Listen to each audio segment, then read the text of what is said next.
Hello there, it's me again, ComedicRick. I'm back after quite a long break because, well, there's no excuse. I couldn't be bothered. Sorry. But I'm back again, and I'm not actually in my bedroom today. I'm actually in my brother's bedroom because my bedroom, the light socket thingamabob, doesn't work anymore.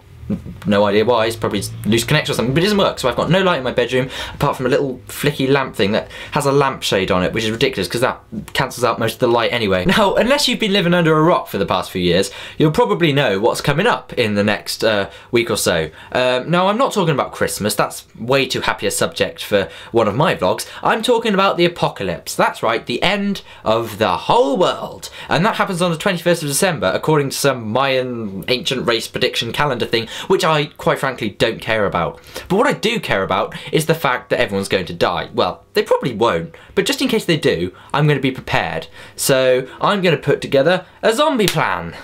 Because we all know that apocalypses generally involve zombies. Sometimes. This time I hope it will. Otherwise it will be boring. It would be a very boring apocalypse without zombies. I'd be bitterly disappointed if the apocalypse didn't have zombies. Do you hear me? Whoever organises apocalypses? Is that a job? I don't know. Whoever organises apocalypses, please have zombies, because if not, it's going to be a terrible apocalypse. Obviously, preferably no apocalypse at all, but if you're going to have an apocalypse, let's have some zombies to batter.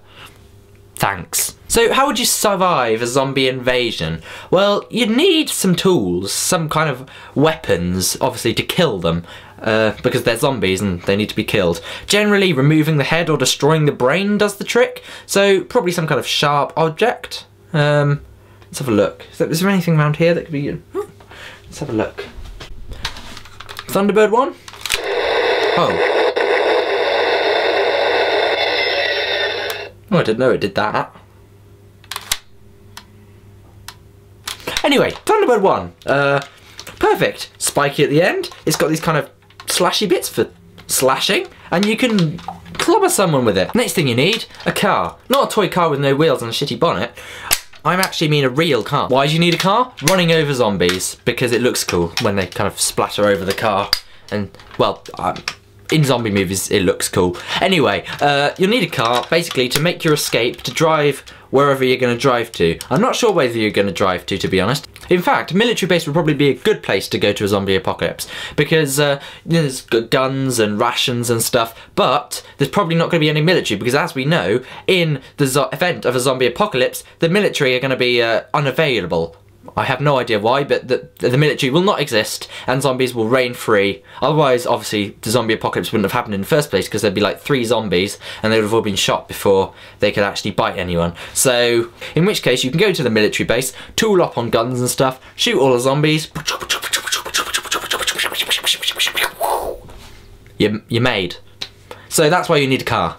And a Thunderbird 1. One problem you might face when you get to the military base, however, is military zombies. Now, they're not much different to any other zombies, except they're in military uniform. But you may find that they're quite tough to kill due to the bulletproof vests. And of course, there'll be a general zombie who's huge and massive and is kind of like the boss fight in a video game, except you're not in a video game, you're in real life. So he won't have a health bar. As a side note, there won't be any power-ups, so you can't just like, oh look, there's a health pack floating in midair, let's grab it, because this is real life, kids. You can't just heal deadly wounds by grabbing a first aid kit that's defying the laws of gravity. Once you have your military base fortified and full of guns and stuff, the next best thing to do is go to some kind of radio appliance and radio for help. Who do you radio, you may ask? Well, you could radio the Americans, because they've got a big army and they're always willing to help us. You could also radio the Australians, because they're far enough away that the zombie apocalypse might not have reached them yet. Plus, they have kangaroos. And kangaroos, I'm not sure how, are probably quite useful in fighting zombies. Again, I'm not sure how. So there you are, you've survived the zombie apocalypse, and now you only have to survive an earthquake, a tsunami, probably some heavy tornadoes, some hurricanes, stuff like that, and yeah, you're off scot-free. You are one of the survivors of the apocalypse. And that's the end of the video. Thanks for watching. If you want to like, you can like this video. If you don't want to like, then you probably should like it anyway. If you want to dislike, come on man, that's a git move.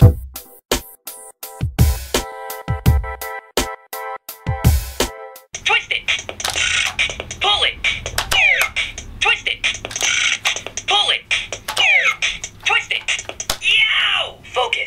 Concentrate. Score 15. Bloody thing. Bop it to start. I was on an off day. Okay, I'm tired. I'm going to sleep. Shut up.